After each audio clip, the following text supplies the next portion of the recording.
Boa noite, povo de Deus.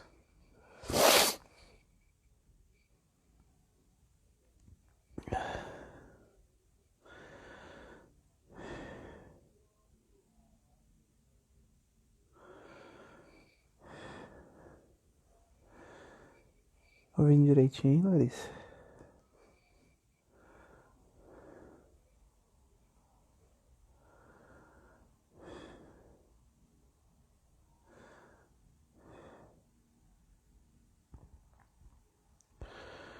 Olha ele aí.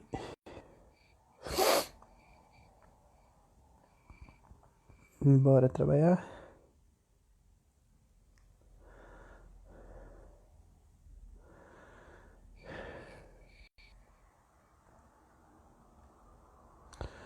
Esperar um pouquinho pra ver o povo.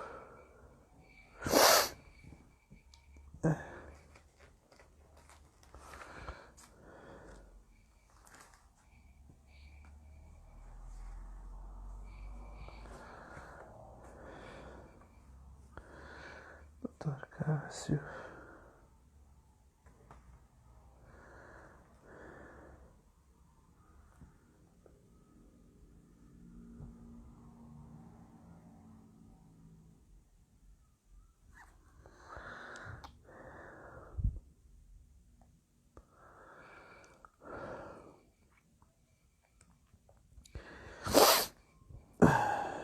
Boa noite, povo de Deus. Vamos começar? Em nome do Pai, do Filho e do Espírito Santo. Amém. Oh meu Deus, eu não sei o que hoje me há de suceder, ignoro por completo, mas sei certamente que nada poderá acontecer-me que tu não tenhas previsto, regulado e ordenado de toda a eternidade, e isto me basta. Adoro os teus desígnios impenetráveis e eternos, e a eles me submeto de todo o coração. Quero tudo, aceito tudo, e uno o meu sacrifício ao de Jesus Cristo, meu divino Salvador.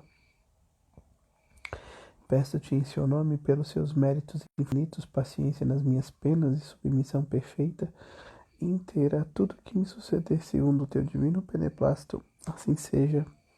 Amém. Gente, eu tô numa crise alérgica, junto com uma enxaqueca absurda. Então, deixa eu ver, o padre já chegou? Já, vamos chamar o padre aqui, né? Com todo amor e devoção. Olha ele aí. Sua bênção. Opa! Deus abençoe. O senhor tá bem? Tô bem. Graças a Deus, que bom. Tô bem. Tô aqui com a crise de renite e de enxaqueca, tudo num tapa só. Poxa, que bênção, hein? Tendo o que ofertar, né? Olha, é uma oferta agradável. Deus, Deus acolhe as renites. Nossa senhora. E as minhas, então? As minhas eu esfrego tanto o nariz que eu machuco a boca. Ave Maria, gente. O nível de situação. Mas tá bom. Bom, padre. Antes da gente começar, primeiro, né? E aí, tudo certo? Como é que foi o dia da misericórdia? Como é que foi essa maratona de misericórdia que a gente viveu? Só na misericórdia, mano. Foi bonita, né? Olha, foi muito proveitoso, fazendo um balanço do dia. Eu acho que foi muito proveitoso. Tanto principalmente as missas, né? Mas as partilhas foram bem legais, foram bem Eu gostei interessantes, né? bastante. Acho que a frase que Depois marcou todo mundo. vou perguntar pro Júlio depois, ver se ele gostou. O Júlio estava quase infartando antes da live dele. Pois é, mas o YouTube sacaneou ele, né? Pois é. Mas eu não tô com dó Aí, dele, não. Eu não tô com dó nem dele, eu, não. Acho é nem eu. pouco.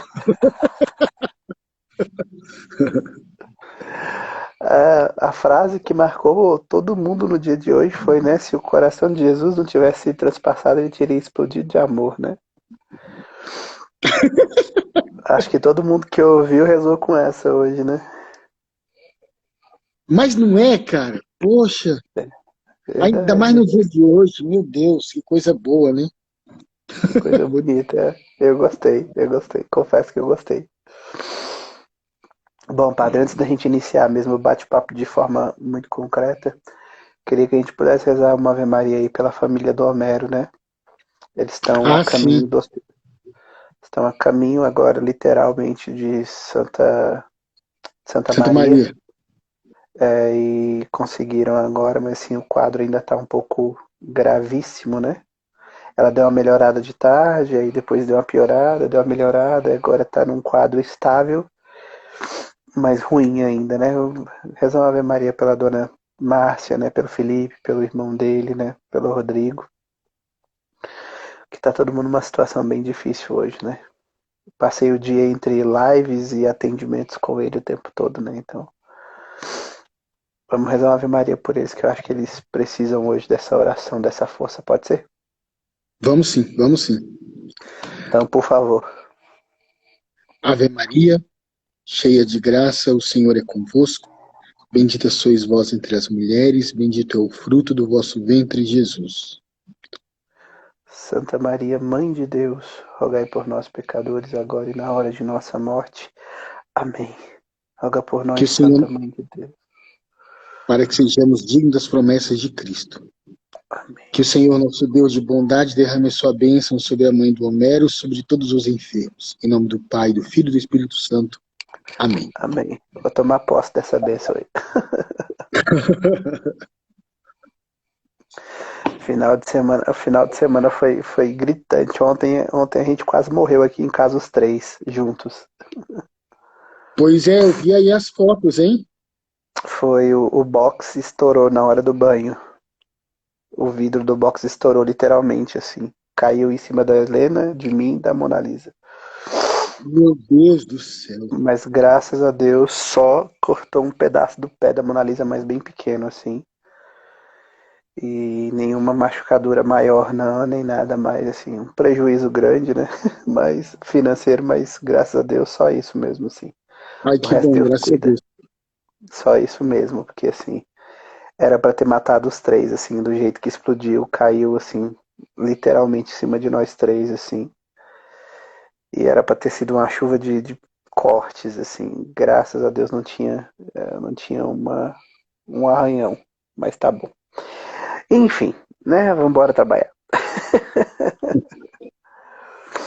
Padre, a gente está celebrando aí, né, hoje foi o último dia da oitava da Páscoa, né?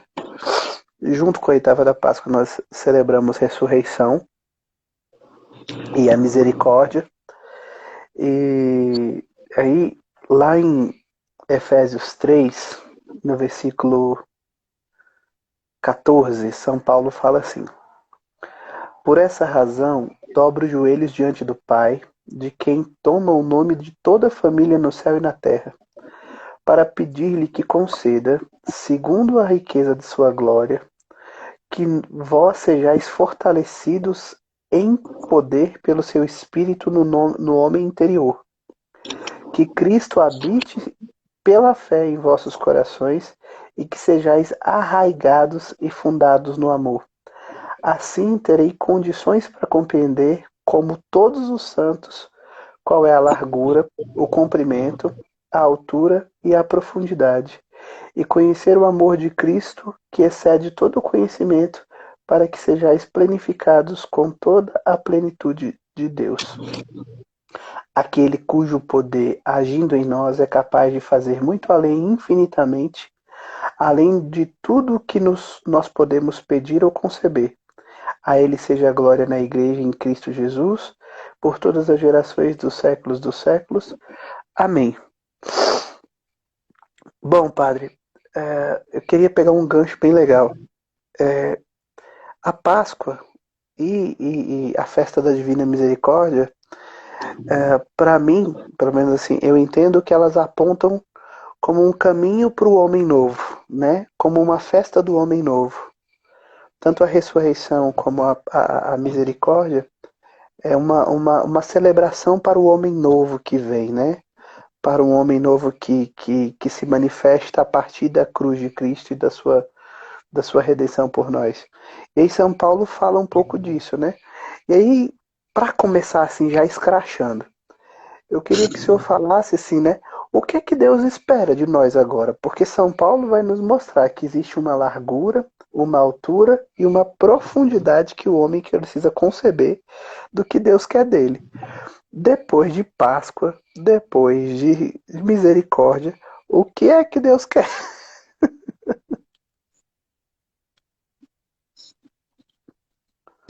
Olha, eu acho que o que Deus quer, acho que o que Deus quer é que a gente seja salvo. E aí, Deus quer a nossa salvação. Acho que o objetivo, né? O objetivo pelo qual nosso Senhor morreu na cruz, o objetivo pelo qual ele ressuscitou, teologicamente falando, em relação ao sacrifício, fala-se que o Filho se entregou ao Pai por nós. Esse movimento é o movimento do sacrifício, o movimento da misericórdia, o movimento do próprio amor de Deus, né? Eu acho que o que Deus quer é a nossa salvação. E aí a próxima pergunta é como? Como é que a gente vai chegar a essa salvação? Bem, eu acho que a própria imitação de Deus é o caminho. O projeto de entrega, né? A gente percebe que você sabe que eu não lembro qual é o santo que falava disso. Acho que era São João da Cruz que falava que é São João da Cruz que Deus não se pertence mais. É uma coisa meio maluca, né? Mas assim, Deus não se pertence mais. Deus Pai tinha a sua própria imagem como Deus. Aí ele pegou e deu para a gente. Agora nós temos a imagem e semelhança de Deus. A gente participa do ser de Deus. Deus tinha um filho. Ele deu para a gente. O amor do pai e do filho é tão perfeito que surge aí uma terceira pessoa. Essa terceira pessoa também é nossa. Então, a Trindade, ela não se possui mais. A Trindade é toda nossa. A Trindade, ela foi entregue.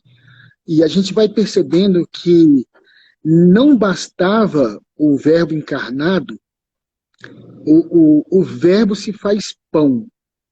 Não bastava ter feito pão, ele se deu na cruz. Ele ressuscitou, ali entregou seu espírito, entregou seu sangue.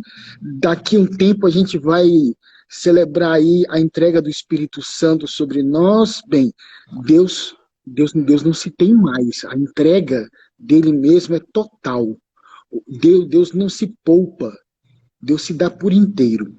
Então Deus quer a nossa salvação. Como que a gente vai ser salvo? Da mesma maneira que ele nos salvou. Se ele não se tem, se ele não se poupa, que é muito próprio do amor, não se poupar, né?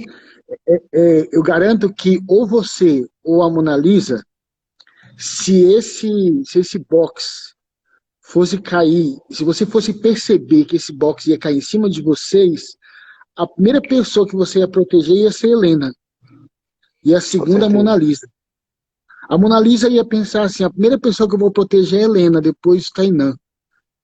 É não pensar em si, né? Eu acho que, na prática, eu acho que a gente deve aprender isso, né? A gente deve aprender esse movimento. E é um movimento de salvação. Eu não sei quando que a gente vai aprender isso. E digo aqui de mim mesmo também, sabe, de nós padres, da nossa vida cristã, católica, depois de ter celebrado um dia como esse, a gente precisa aprender que existe uma kenosis, contínua, existe um dar-se, um rebaixar-se, um se entregar por amor da própria Trindade, né? Um Deus que se dá por misericórdia, né? É sangue e água, é sangue e água que nos é dado. É muita coisa que a gente tem. Se a gente para pensar, é muita coisa que a gente. Um dia desse, aqui quando começou o curso de catecismo aqui na comunidade, eu comecei a explicar aqui para as pessoas o que é a igreja, o que é ser depósito. Que é a igreja, nós temos o depósito da fé. E é a igreja que contém esse depósito. Cara, a igreja pode explodir também. A igreja carrega tudo de Deus. Deus, o esposo, ele cumulou, ele depositou tanta coisa na igreja, ele depositou ele mesmo. A gente não tem partezinha de Deus, né? Se bem que isso já seria salvação, né? Se a gente tivesse, por exemplo, se a nossa história de salvação fosse contada da seguinte forma: o Senhor durante anos abençoou o povo e hoje nós estamos aqui porque somos um povo abençoado. Cara, isso já seria fantástico. Isso já seria assim um diferencial de uma religião que dura há séculos. Mas a nossa história não é essa. A nossa história é que Deus não se contém em ficar dando bênçãos. Ele se deu por inteiro. Ele se dá todo o tempo. Ele não se possui mais. Então, respondendo aí objetivamente a tua pergunta, e eu acho que isso vai levar a gente. Eu vou ter que celebrar outra missa daqui a pouco. E eu acho que isso faz com que a gente louve a Deus pela bondade dele. Eu acho que Deus, o que ele espera da gente depois de um dia como esse? Cara, é um modo como ele nos salvou, se entregando. O que ele espera da gente? Que a gente faça o mesmo, porque não existe outra maneira da gente ser salvo senão nos dar por inteiro a ele. É fazer o processo, é a dinâmica de Deus que se entrega por nós. Nós vamos responder esse amor não à altura, porque a altura não dá certo, né? Eu lembro que teve uma vez, acho que foi lá no Santíssimo Sacramento. Sei que eu fiquei lá atendendo confissão, acho que quando o padre Zeca estava lá, eu fui ajudar ele, né, atender umas confissões lá, e fiquei até umas 11 e pouco, lá no Santíssimo Sacramento. Aí eu peguei, passei lá no Santíssimo, dei lá uma ajoelhadinha lá, aí tinha uma senhora assim rezando: Senhor Jesus, eu quero me entregar a Ti, eu quero corresponder à altura o Teu amor, pelo Teu amor na cruz. Eu falei assim: eita mulher, vai fundo.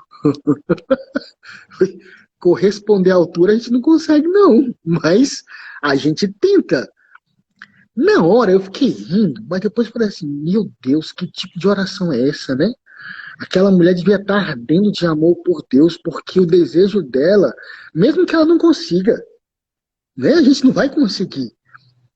Mas só o desejo de querer corresponder à altura àquele amor, o amor de Deus, eu acho, isso nos faz próximos da salvação. Eu acho que isso é consequência, quando a gente reza, né? Senhor, fazer que o meu coração seja semelhante ao vosso.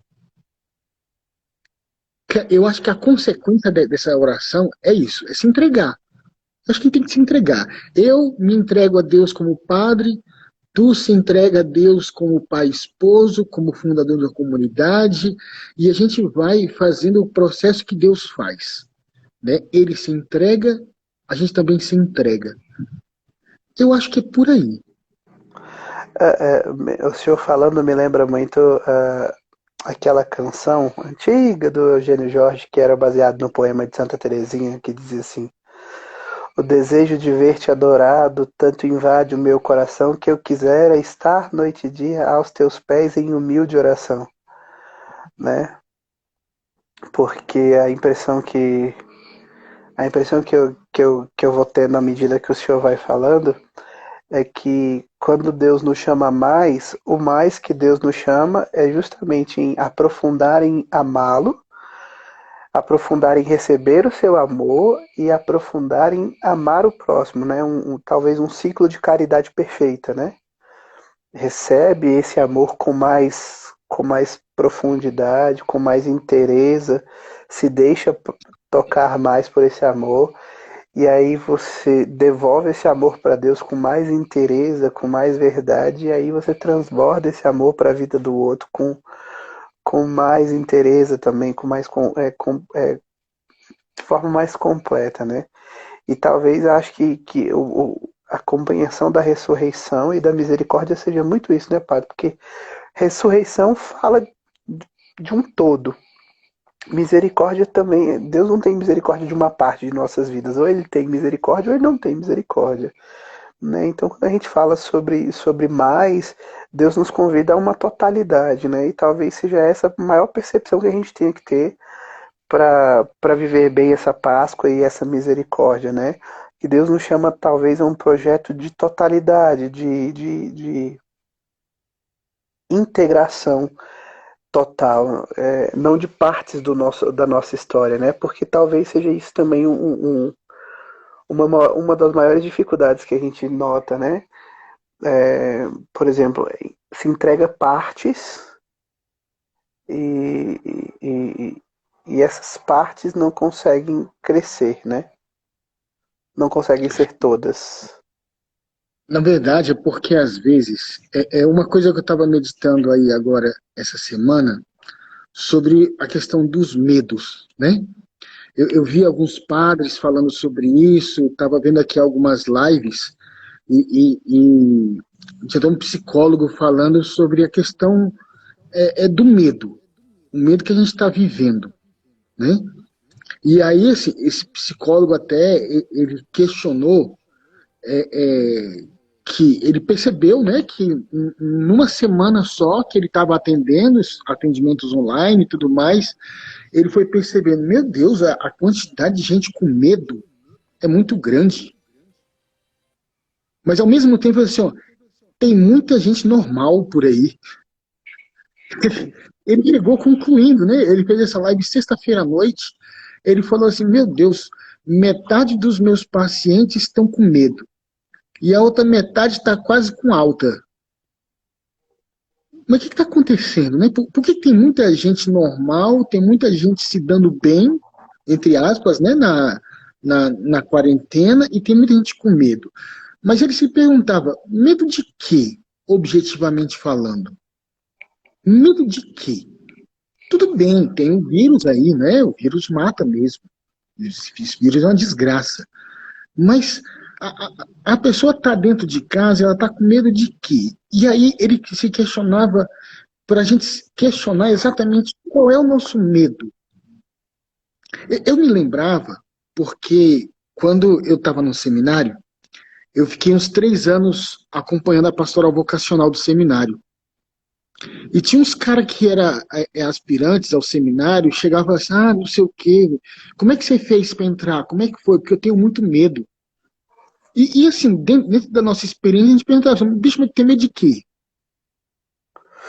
Normalmente, a essa pergunta, a gente não tinha uma resposta concreta.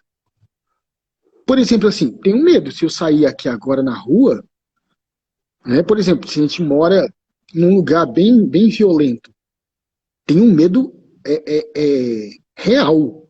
Eu posso ser assaltado. Não é? Tenho medo real. Sim. Eu posso ser assaltado. Mas se eu ficar trancado dentro de casa, eu vou ficar com medo de quê? Às vezes a gente tem medo de nós mesmos.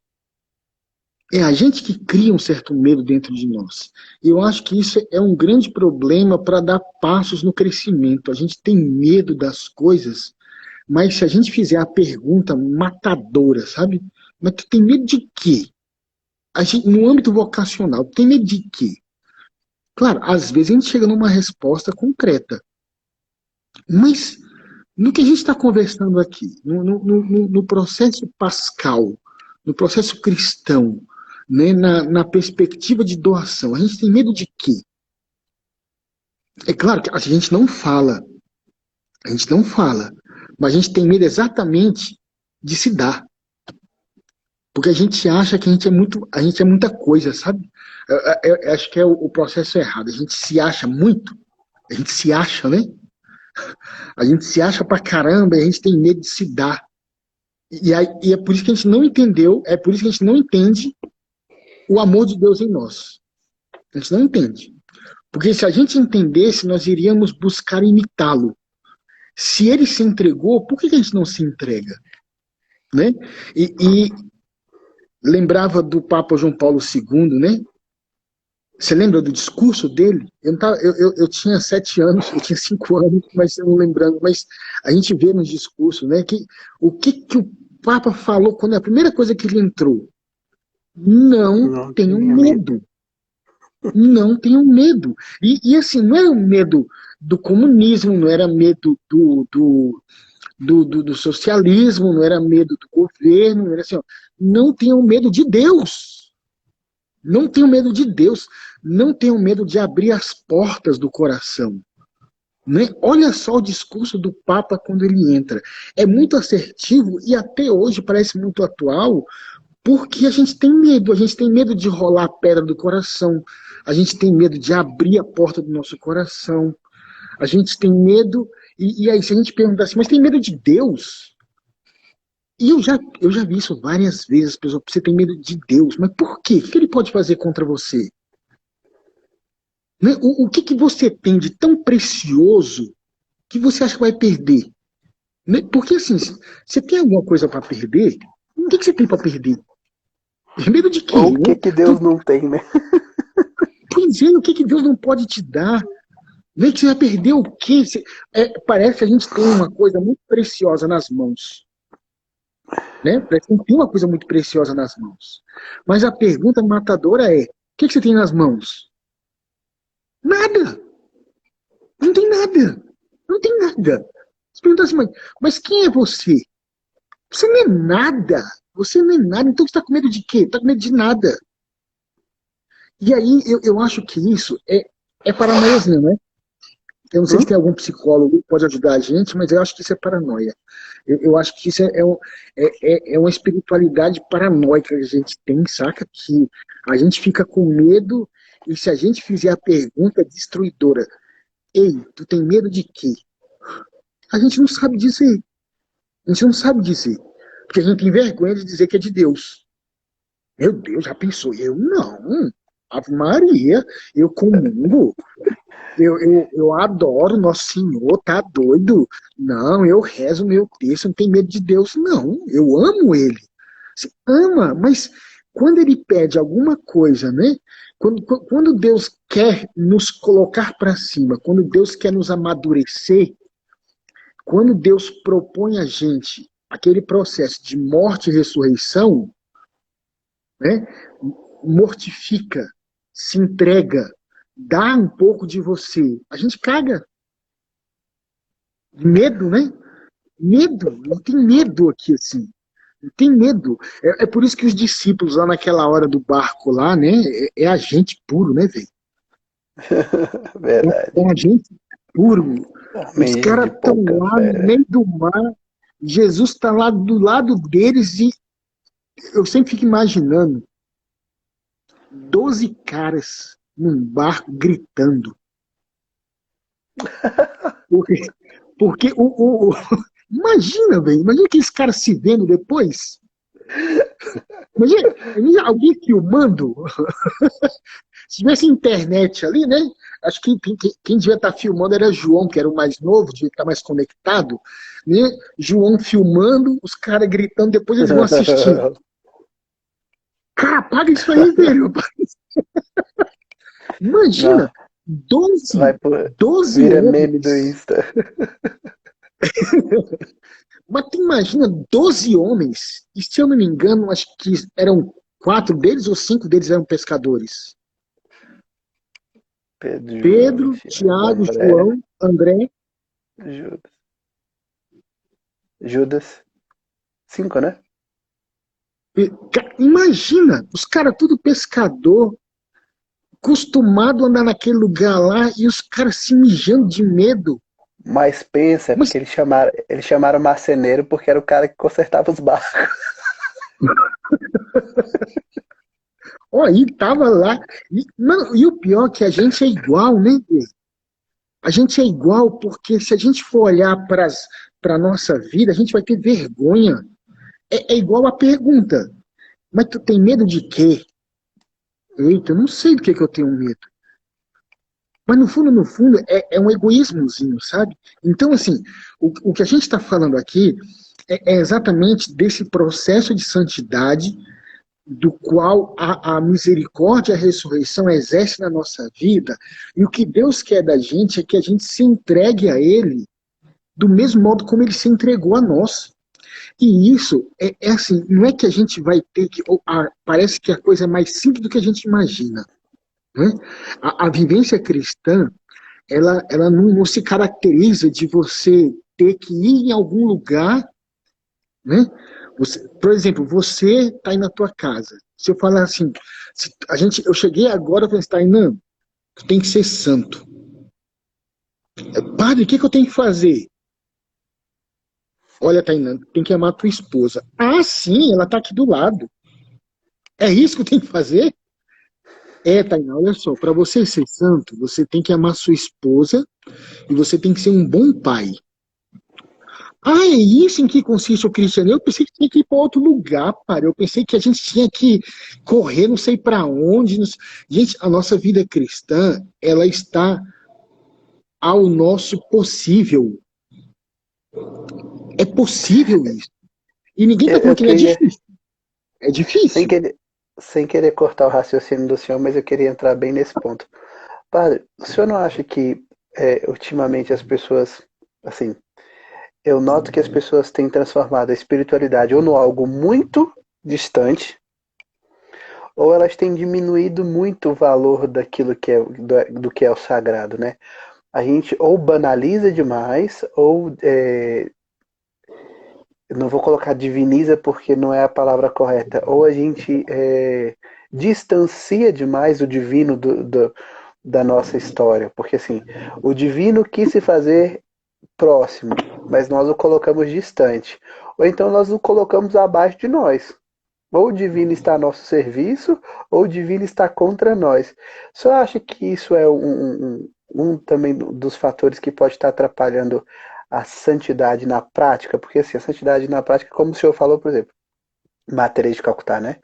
Você quer ser santo, vai para sua casa e ama a sua família. É um exemplo que ela dá para um casado, né? Mas quando você fala isso para uma pessoa, a pessoa acha que, então eu vou para casa, eu vou sentar no sofá e vou ficar lá assistindo futebol, pronto. Tô amando minha família. E não é esse o requisito. Ao mesmo tempo tem aquela pessoa que fala assim, não, eu vou largar tudo, eu sou casado, mas eu vou largar todos os dias a minha família sozinha e vou pregar porque eu preciso pregar, porque quem deixa seu pai, sua mãe, seus bens por mim me encontrará. Então não vai nem tanto ao mar, nem tanto à terra, né? Acho que falta um pouco de equilíbrio e discernimento. O senhor acha que é esse o caminho? Cara, quando você fala que falta equilíbrio, é isso mesmo. A gente é um bando desequilibrado, na verdade, né? Eu acho que a nossa, o nosso perfil psicológico, né? A nossa vida doente, né? O nosso desequilíbrio emocional, claro que ele tem impacto na nossa espiritualidade. E aí a gente fica esperando uma coisa grandiosa, a gente fica esperando que algo grande. Eu fico muito incomodado quando as pessoas falam assim, padre, eu estou esperando o meu impossível. E se eu pergunto assim, o que é isso, mais ou menos, assim, que você está falando? O que é impossível? E a pessoa não consegue responder. Eu falo assim, claro que é impossível. É impossível. Esse negócio de impossível, isso, por relato bíblico, por dado revelado, Quem é do impossível é Deus. É Deus que dá o impossível. Mas esse impossível de Deus, ele tem um limite em vista da nossa salvação. E a gente fica preso nessa parada do impossível e a gente não parte para aquilo que é possível. E aí quando tu chega para uma pessoa e fala assim, ei bicho, tu quer ser santo? Quero. Pô, então vai à missa. Como é que é, padre? Só isso? Por nem isso tu faz. Nem isso tu faz. Como é que a pessoa, ela... Eu lembro daquele texto do... Né, se a gente não consegue ser fiel no pouco, como é que ele vai dar mais? Né? Como é que a gente quer ganhar o céu se a gente não consegue ser fiel em poucas coisas? Né? Eu acho que realmente assim, a questão é isso aí. A gente é um bando desequilibrado que a gente não sabe medir as coisas pela simplicidade.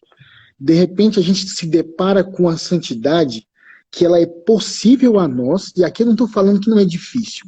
É difícil sim. A vida esponsal, a vida de padre, ela é difícil.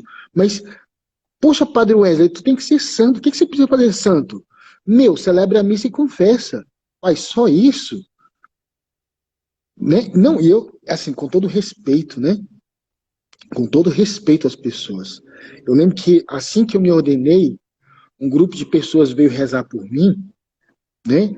E aí eu lembro que um cara chegou no meu ouvido e falou assim, padre, Deus está preparando algo muito grande para o Senhor.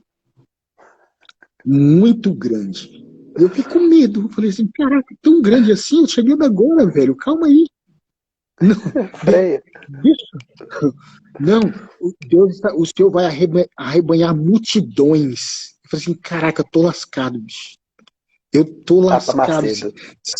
Se essa profecia pega, bicho, meu Deus do céu, logo agora, eu cheguei agora, não tem nem 6 meses de ordenado, e o cara falou assim, não, eu já vejo o Senhor pregando para multidões.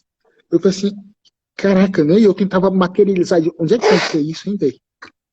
Internet. Como é que isso vai se dar?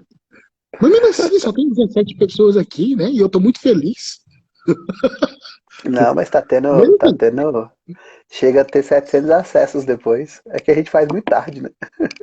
é verdade. Mas aí, olha só, tudo bem, tomara que essa pessoa esteja falando ao longo do ano, ao longo da vida, não é? Ah, aí beleza. Mas assim, isso é só para dizer o tanto que às vezes a gente não tem dificuldade de aceitar o simples. Pronto. A gente tem dificuldade de aceitar o simples. Aí, Vamos por, entrar por isso que nesse o pessoal, ponto. por isso que o pessoal chegava e falava assim, ó, não, peraí, o Messias quando vier, não, gente, peraí, vocês estão errados. O Messias quando vier, ele vai vir para arrebatar tudo, ele vai vir regaçando tudo. Esse aí não, gente, esse aí é o filho de José. Ah, meu Deus do céu, vocês estão doidos. Ele mora ali na esquina, dobrando Nazaré ali, ele mora ali do lado, é filho de Nossa Senhora, ou é filho de Maria. Não é esse não. Esse é muito simples. Tem que ter algo mais. Cara, o que a gente está esperando? E aí, é isso que tu está falando mesmo. Aí, assim, a gente é incapaz de pensar assim: o amor do esposo para com a esposa parece que não é algo sublime. Parece que a gente espera alguma coisa. Então, se isso não é possível, aí o que a pessoa faz? Ah, eu estou esperando o impossível de Deus para minha vida. Gente, a gente é desequilibrado, velho. Aí eu queria, eu queria entrar justamente nesse ponto, padre, assim, porque assim, misericórdia e ressurreição são processos além da compreensão no sentido total, mas ao mesmo tempo são simples. São gestos de amor definitivos. Deus resolveu amar definitivo e na decisão ele arcou com as consequências. Dentro dessa condição, eu acredito que a gente não escolhe o simples porque não quer arcar com as consequências simples. Por exemplo, vamos retomar para o casamento e para o sacerdócio, né, que são nossas duas realidades. É simples entender que lá no altar eu digo, na alegria, na tristeza, na saúde, na doença, por todos os dias da minha vida. Até que, por alguma razão, minha esposa caia doente e ela não possa ter relação sexual comigo, então meu casamento acabou para mim, porque eu estou passando por uma dificuldade que estava composta na condição humana, que é de adoecer, mas que também estava composto no amor que eu estou querendo oferecer, que é um amor que é responsável, que é um amor que paga preços, né? Uh, a fantasia sobre o amor nos tempos de hoje tem influenciado as nossas relações com Deus, o senhor não acha? Porque assim, a gente quer um Deus que é meio desenho, né? É Deus meio que te chama de cuticute, te bota no colo, te resolve, você tá com dor de cabeça, ele te cura, você não precisa tomar remédio nenhum, porque ele não criou os remédios para, né, ele não criou a Novalgina, né? Ele vai descer e botar a mão. Ao mesmo tempo, eu não vou no médico porque eu vou rezar e vai dar tudo certo. E a gente parece que esqueceu que as coisas do alto se misturam com as coisas da terra. Tem uma passagem que diz isso, agora acho que é Colossenses que diz: reunir todas as coisas em Cristo, as do céu e as da terra. Parece que isso se tornou um joguete muito complexo para nós, quando cada vez que o Senhor fala e cada vez que a gente vê a ação de Deus, parece que isso é muito comum, né? Porque é próprio da encarnação, é próprio do ato de Deus estar conosco, né? Deus é onipresença, então ele quer estar. Mas eu digo no sentido de que, assim, a gente esqueceu que isso é verdade, né? A gente diz, o Senhor esteja convosco, responde, ele está no meio de nós, mas na prática, esse estar no meio de nós, você está doido. Deus esqueceu da gente quando o gênio da lâmpada não está atuando, né? E aí eu acho assim que para a gente poder seguir um pouco adiante, o senhor acha que a gente perdeu as implicações, assim, a gente deixou de querer se implicar com o processo e por isso tem sido mais difícil assumir posturas? Porque me parece que assim, eu quero aquilo, mas não me comprometo com, como diz a frase, né? Eu quero o jardim bonito, mas não quero sujar minha mão de esterco. Mais ou menos isso, né? É, é, na verdade, eu tô agora, né? Tô aproveitando aqui, eu fiz uma rotina de estudo e, Tá me e eu devendo esse tô. PDF.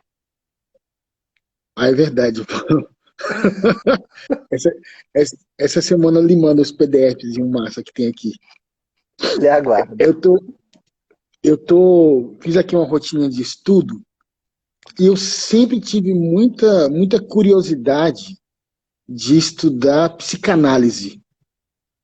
Muita curiosidade. E eu tô aqui me embrenhando nessas áreas aqui, e aí tô vendo tudo aquilo que Freud falava sobre essa questão da infantilidade e não sei o que, não sei o que. E aí, num dos textos aqui que eu estava vendo, o cara até brincava falando assim, se Freud tivesse aqui agora, que queria falar dessa sociedade de hoje?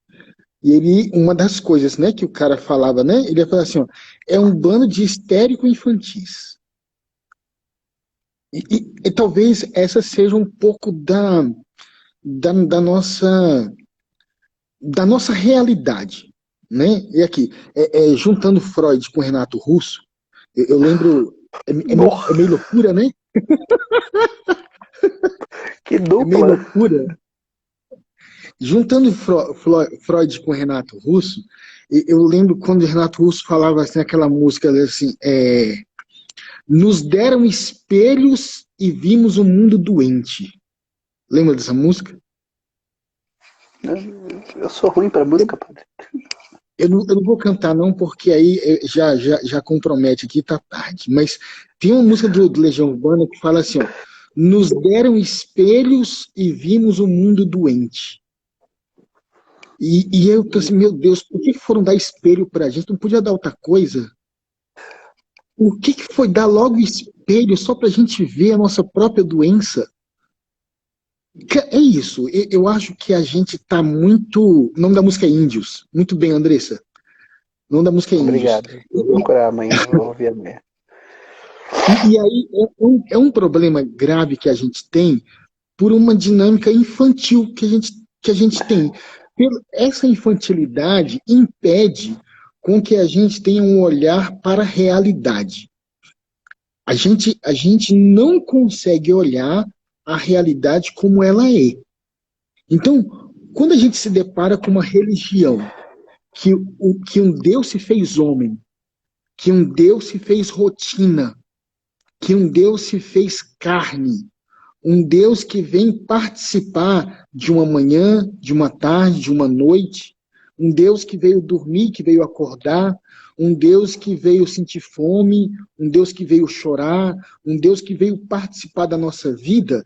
Parece que a gente não estava esperando isso, sabe? Parece que a gente queria que Deus viesse mesmo para nos dar uma carga de extraordinário, que Deus viesse, sabe, injetar na gente extraordinários. Mas Deus, ele está muito apaixonado pelo nosso ordinário e ele quer nos salvar no nosso ordinário e a gente fica esperando, né, que Deus dê algo mais para a gente. Aí Deus vai e multiplica pão. Ele se faz pão. Mas o que a gente quer é doce. Eu não sei se você entende. Não, entendo. A gente quer Deus, pudim. Deus se A gente faz quer pudim. alimento. Deus se faz alimento consistente, não é? Para que a gente possa trabalhar, para que a gente possa viver, para que a gente possa amar. Deus se dá por inteiro, né? Eucaristia é um Deus inteiro ali só para a gente, mas a gente quer doce. A gente não quer pão, a gente quer pirulito, a gente quer balinha, a gente quer essas coisinhas, sabe? E aí a gente fica sempre esperando que Deus nos dê injeção de extraordinário. Poxa, mas Deus quer nos salvar no ordinário, sabe? No acordar todo dia, no celebrar a missa todo dia, né? Celebrar a missa todo dia, confessar todo dia, lavar a louça, cuidar da criança, educar, beija uma esposa, dorme, trabalha, volta. Gente, essa é a nossa vida. Mas assim, entenda que por que a gente não aceita o ordinário? Por que a gente não aceita o normal? Porque é simples, a gente não tem olho para o normal. A gente não tem o olhar para o normal, porque o cotidiano, se existe uma coisa que amadurece, é a capacidade de lidar com o cotidiano. Isso que amadurece. E a gente rejeita. Então, o que tu estava falando, né? A rejeição pela responsabilidade, ela é muito grande. É muito grande, porque o dia a dia gera responsabilidade. O dia a dia faz com que você se comprometa. O dia a dia faz com que você se engaje. E a simplicidade faz isso. Né? Por isso que tem gente que é viciado em retiros, mas não trabalha em nenhum. Tem gente que é viciado nos extraordinários. Vai indo, vai indo. E não adianta chamar essa pessoa para participar de uma rotina. Ela não vai. Ela não vai. Ela tá louca, é viciada em uma paradinha assim, mas... Não, então eu vou ali porque ali rola um docinho a mais. Não, eu vou ali porque ali tem docinhos. Né? Ali tem docinho. Parece que a vida é um Cosme Damião. Aí que as pessoas vão falar, não, eu vou lá porque o padre da Cosme Damião. Não, Essa foi a melhor, foi a melhor de todas, foi a melhor. Não, porque tu não vai naquela missa? Não, aquele padre ali só celebra a Eucaristia normal, não gosto não, gosto quando tem Cosme Damião. Poxa vida, gente. Cara, isso somos nós, a gente alimenta essas paradas. A gente alimenta essas coisas na vida das pessoas. A gente não consegue lidar com o nosso cotidiano e a gente começa a desenvolver essa tarazinha na vida das pessoas, sabe? É isso, eu acho que falta na gente esse contato com a simplicidade. É verdade. É diabético mesmo. Carol falou tudo aí, é todo mundo diabético já. tanto É doce. verdade.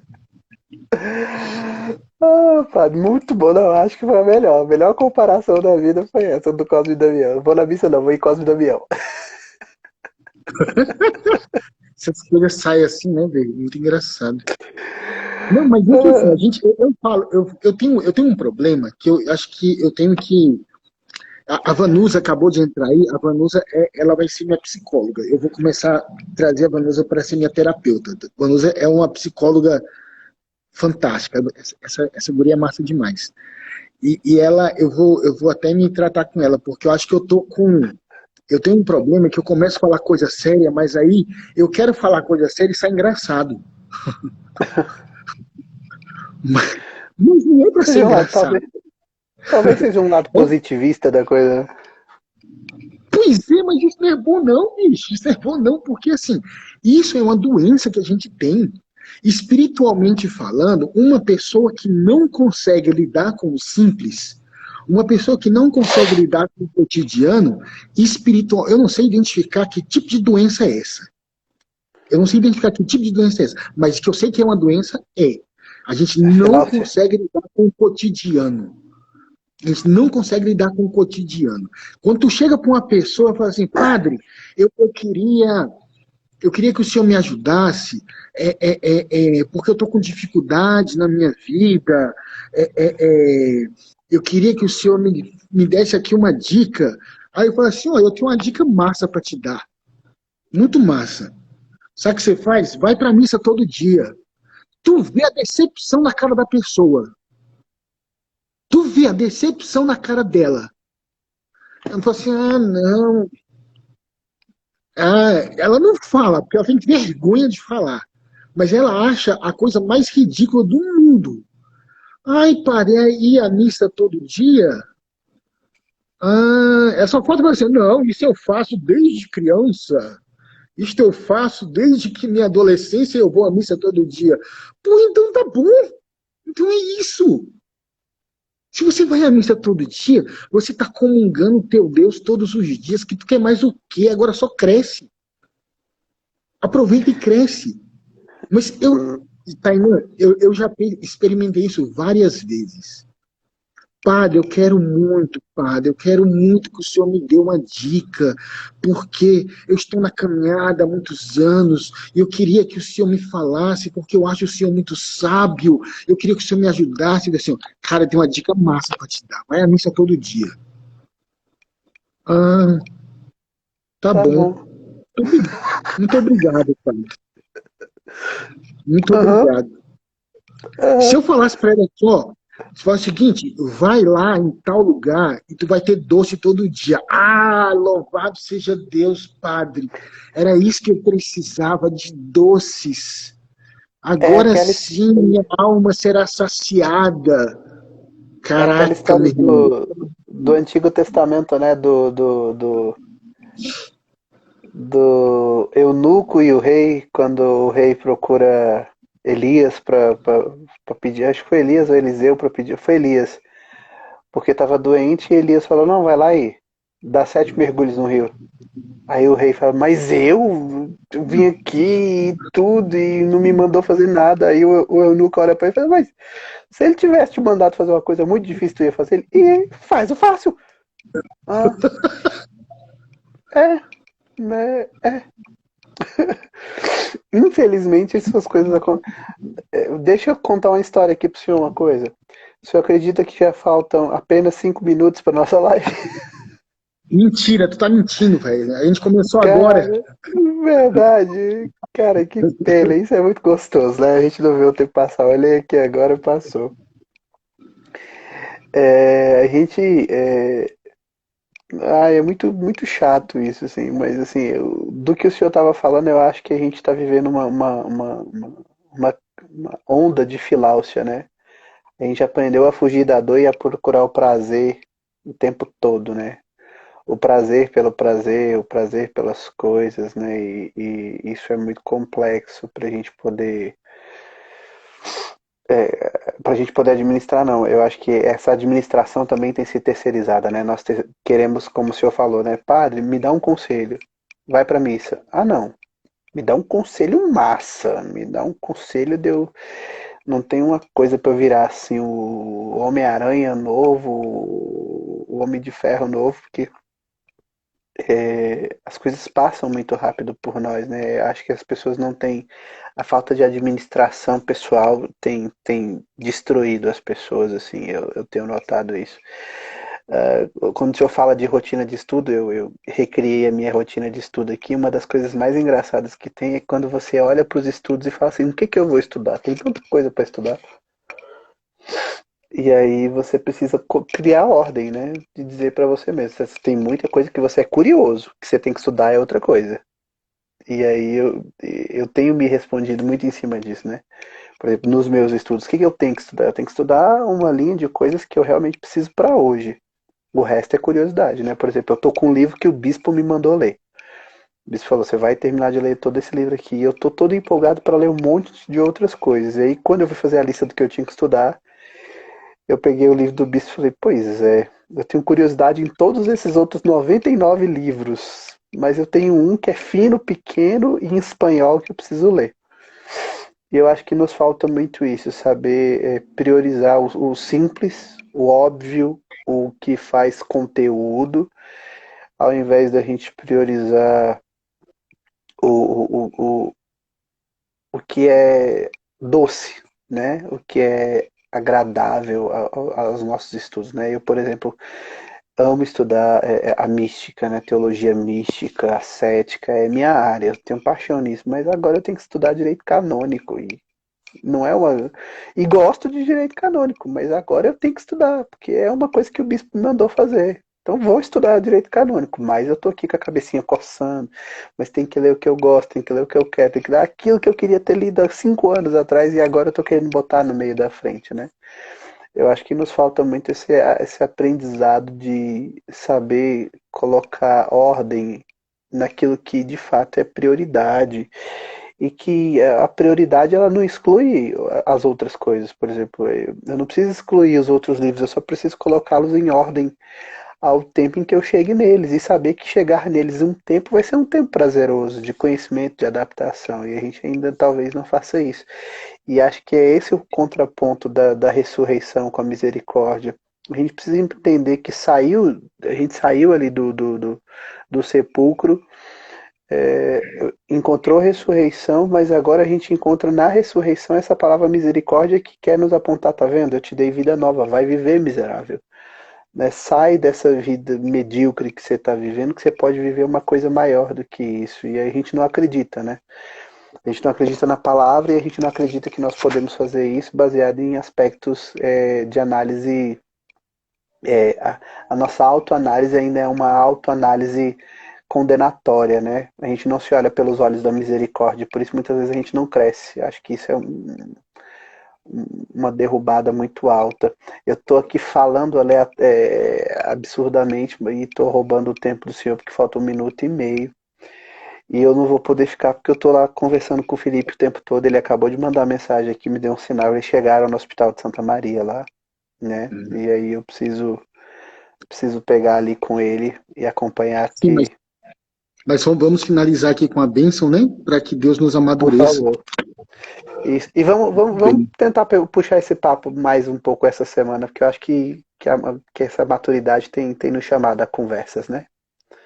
é verdade. Vamos lá, Mas padre. o Senhor esteja convosco. Ele está no meio de nós. Abençoe-vos o Deus Todo-Poderoso, em nome do Pai, do Filho e do Espírito Santo. Amém. Amém. Valeu, gente. Gente, muito obrigado. A gente continua durante essa semana. Eu vou ver se eu consigo fazer uma live com o padre, tá? Eu vou deixar a Juan do Nia de lado e faço com o padre. Quem sabe amanhã, se a gente conseguir, a gente já faz. Para continuar esse papo sobre maturidade aqui. Continua acompanhando a gente. A gente precisa muito de vocês, porque isso faz com que a gente cresça em graça e santidade. Rezem pelo Felipe, pela mãe dele. O nome dela é Márcio Homero. Com a graça de Deus, a gente vai ver esse milagre acontecer e dar o testemunho aqui para vocês, tá certo? Fiquem com Deus. Padre, muito obrigado mais uma vez. Sempre muito bom, sempre muito rápido essa nossa hora. Não tem 59 minutos. Mas tá bom, fica com Deus Deus, abençoe. Padre. Valeu. Amém. Tchau.